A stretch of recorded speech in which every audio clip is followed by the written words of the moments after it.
سلام دوستای بهارانی عزیزم، به کانال یوتیوبی من خوش اومدین.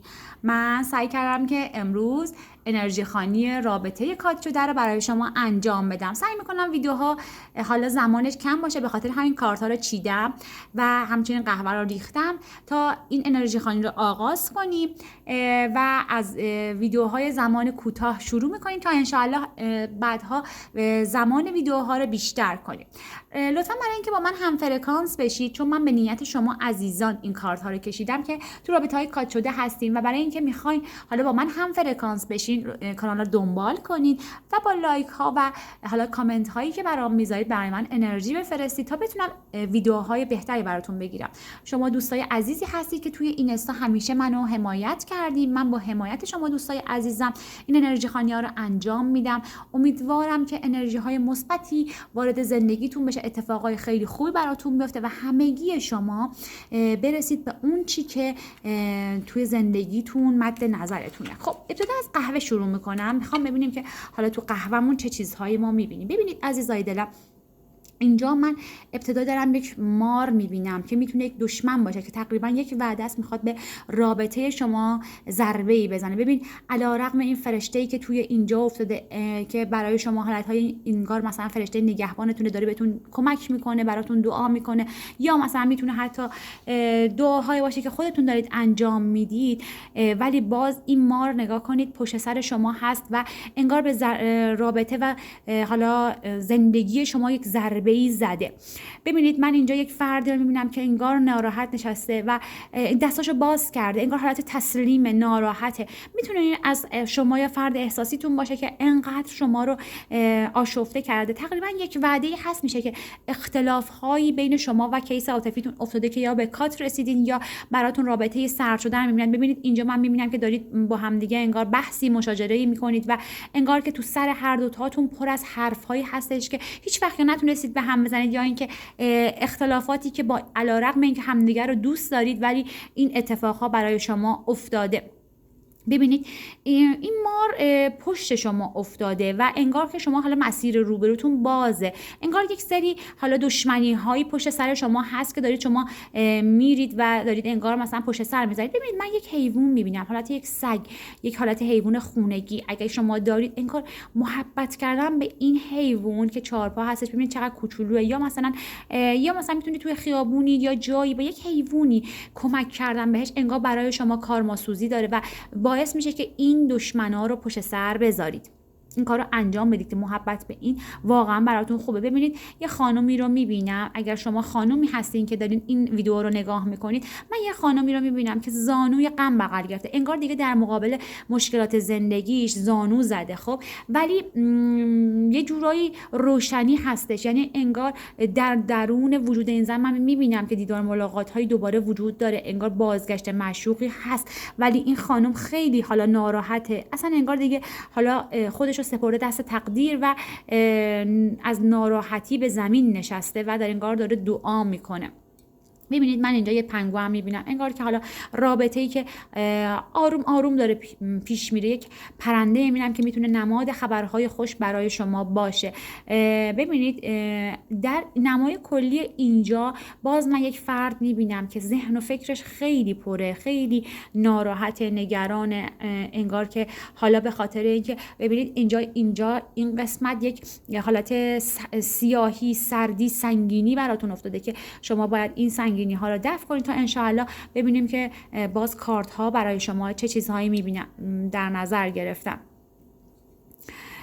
ببینید مشکلات کوچیک دائما داره سر راه مثلا رابطه شما، زندگی شما، انگار تیکه تیکه پیش میاد. قطع و وصلی هایی که تو رابطه شما ایجاد شده برای شما من میبینم که باعث ناراحتی های فراوون شده، ولی در نهایت یک خانم دارم میبینم که انگار خیلی نگران شماست، برای شما داره دعا میکنه و برای شما خیلی مضطرب هستش. میتونه مادری، کسی باشه که برای شما خیلی دعا میکنه. دعاهای این فرد بالاخره انگار برای شما جواب میده و میبینم که بعد از یک دوره ناراحتی اینجا به هم رسیدن های وجود داره. خب حالا میخوایم بریم ببینیم توی تاروت چی میگذره تا باز این قهوه ما یکم بیشتر برامون نقش ببنده.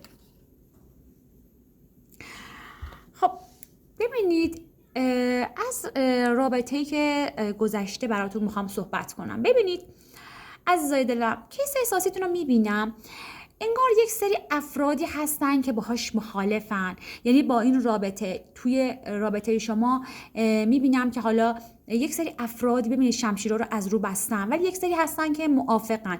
یعنی شما برای رابطتون من میبینم که تمام افراد نیستن که حالا بخوام برای شما چالش ایجاد کنن، دشمنی ایجاد کنن، و تمام افراد هم نیستن که با شما موافق باشن. یعنی تو رابطه شما دشمنی هایی وجود داره که همچون همون ماری که توی قهوه‌تون افتاده، و افرادی هستن که ببینید با شما موافقن. ببینید بعضی از افرادی هم من میبینم انگار دو چهره هستن که توی رابطه شما وجود دارن.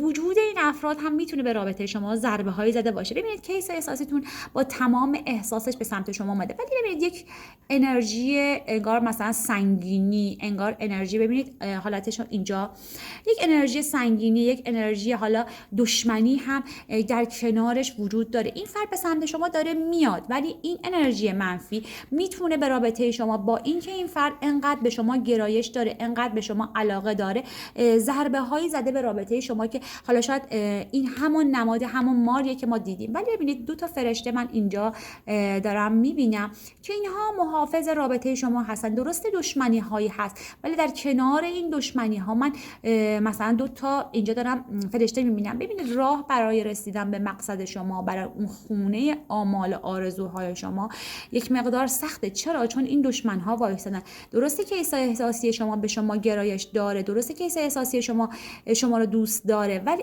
و علاقه داره، با همراهاش داره میاد، ولی همراهاش هر چقدر که زیاد هستن ولی دشمنانی من میبینم. یک سری افراد هم هستن انگار حالا موافقم، ببینید دارن میخندن ولی انگار سمت دشمنن. یعنی اینا میتونن آدمایی باشن که در ظاهر دارن به شما میخندن ولی در باطن برای شما دارن مشکلاتی ایجاد میکنن.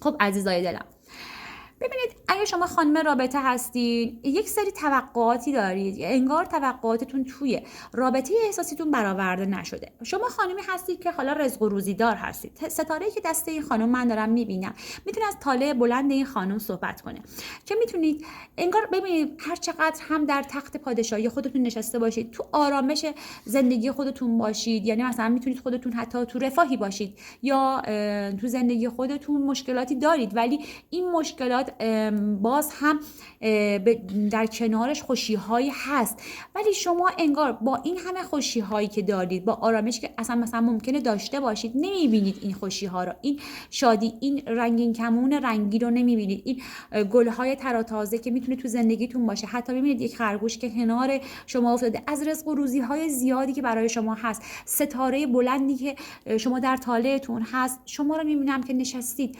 انگار چشم انتظاری هایی دارید، منتظر هستید حالا هم از نظر مالی پیشرفتایی داشته باشید، رزق روزی وارد زندگیتون بشه، هم نظر احساسی انگار تنها ایستادید، منتظر هستید که این کیس احساسیتون رو ببینید به سمت شما قدمی برداره. درسته کیس احساسیتون هم داره میاد، اگر شما این خانم رو پشت این در حساب کنید ببینید که این کیس احساسی شما به سمت شما داره میاد، ولی اینجا سر راه این فرد انگار مشکلاتی وجود داره که حالا ما اونها رو نماد مشکلات زندگی میبینیم. ببینید این کارت برای من نماد عرابه، نماد حرکته. ببینید در این من میبینم که خب این فرد به شما گرایش های خیلی شدیدی داره، شما رو دوست داره، ولی یه مقدار شما دو دل شدید تو رابطتون. این فرد چرا؟ چون که انگار خودش هم دو دله، انگار که بین سیاه‌سفید موندن، انگار که بین دو تا انتخاب موندن، انگار که مثلا تو رابطه شما حالا دو چهرگی حالا این دشمنا بوده باشه، یا مثلا گاهی خودتون یه جوری رفتار کردید که این فرد فکر کرده که شما دو چهره هستید، یا اینکه شما مثلا دارید اذیتش می‌کنید رابطه، با حرفاتون با کاراتون یه جوری رفتار کردید که این فرد دو دل شده، یا خودش شاید جوری رفتار کرده که شما احساس کردید که با شما زیاد صادق نیستش و این باعث شده که یک مقدار مشکلات رابطه شما زیاد بشه. خب کارت بعدی ما از یک حالا آرامشی برای شما در آینده صحبت میکنه. ببینید کارت خورشید براتون اومده. کارت خورشید نمادی از گرما، انگار که رابطه شما میخواد به سمت و سوی گرما بره. ببینید شما اگه خانم رابطه هستی، انگار این اسب مراد و سوار شدی، داری میتازی به سمت و سویی که حالا در آینده انگار ببین این عرابه‌ای که سر راهتون بود رو سوار شدید. این حالا ما این عرابه رو شما شاید بعضیاتون تاروت رو خب نمیشناسید، نماد یک وسیله است. انگار که مثلا شما ما حالا این اسب رو میگیم اسب آرزوها، انگار حرکتی رو کردید، شروع کردید، دارید میرید رو به آفتاب و خورشید. ببینید موفقیتی که بالا سر شما هست برای شما نمایانگر اینه که شما حالا وعده‌ای که دارم بدون وعده 10 رو برای من نشون میده که شما دارید میرسید به اون آرزوها. ولی سر راه شما حالا چه چیزهایی هستش؟ ببینید میگه این فرد احساسی شما آدمی هستش که ببینید این ستاره‌ای که در دست شما بود بالا سر این فرد هست، یعنی میگه برای شما رزق و روزی در آینده میاره. این کیس احساسی شما مانند یک معجزه، چون که کارت ماجیکال نشون دهنده یک معجزه هست. درسته کیس احساسی شما یه مقدار باهوش، زیرک، میدونه مثلا داره بعضی موقع‌ها با دو چهرگی، با حالا دو دل بودن، با اینکه مثلا یه بار به نل میزنه، یه بار به میخ میزنه، شما رو یه مقدار ناراحت میکنه، عصبی میکنه.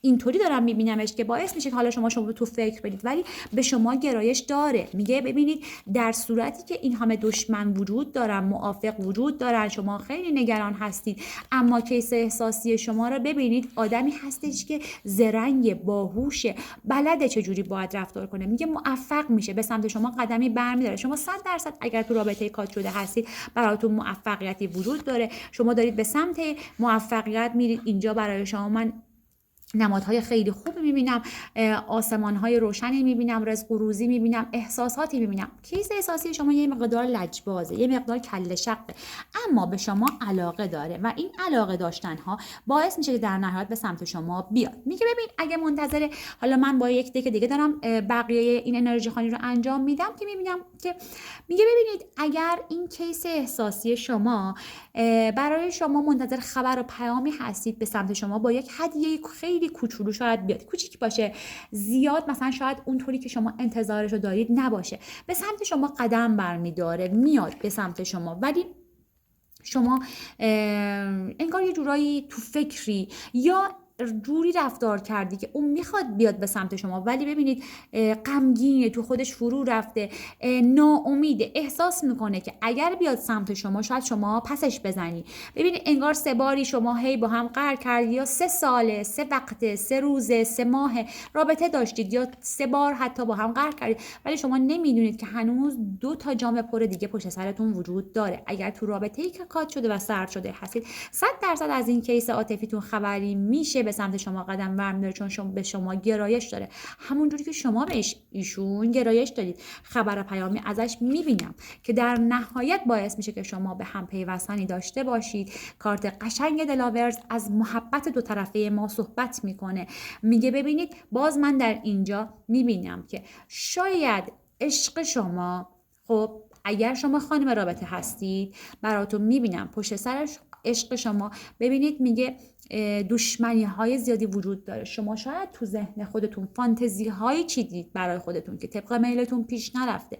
شاید شما احساساتی دارید که اونطوری که میخواید هیچ وقت برآورده نشده، اما کیس احساسیتون به شما علاقه داره، دوستتون داره و این خورشیدی که منتظرش بودید توی زندگیتون، توی حالا عشقتون اتفاق بیفته، بالاخره این رابطه رو گرم میکنه.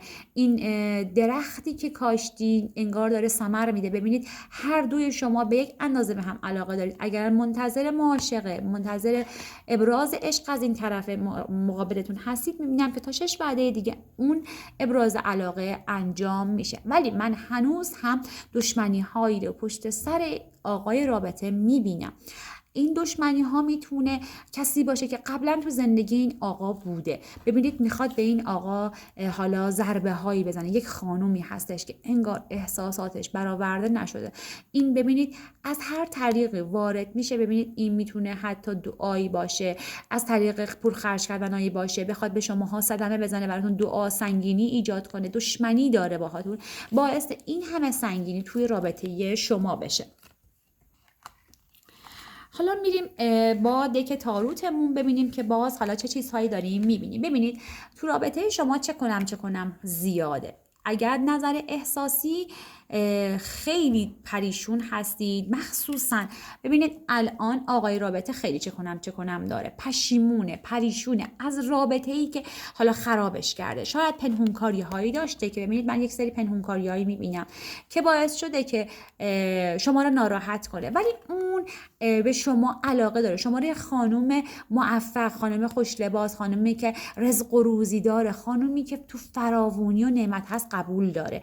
این آقای رابطه ممکنه مقدار مشکلات مالی هم داشته باشه که به خاطر مشکلات مالیش داره پنهونکاریایی میکنه، ولی من در نهایت میبینم با اینکه کله شقه، با اینکه حالا میاد به سمت شما، باز ببینید بالا سر این آقای رابطه آدم‌های فضول، آدم‌هایی که بخوام به رابطه شما ضربه بزنن، بخوام رابطه شما رو خراب کنن، فرد سوم‌هایی که دل شما رو، آقای رابطه و شما رو خراب بکنن از همدیگه وجود داره که بخوان دل شما رو بشکنن. اما تا 3 وعده دیگه باز من برای شما موفقیتی می‌بینم که انشاءالله توی رابطه احساسیتون انجام میشه.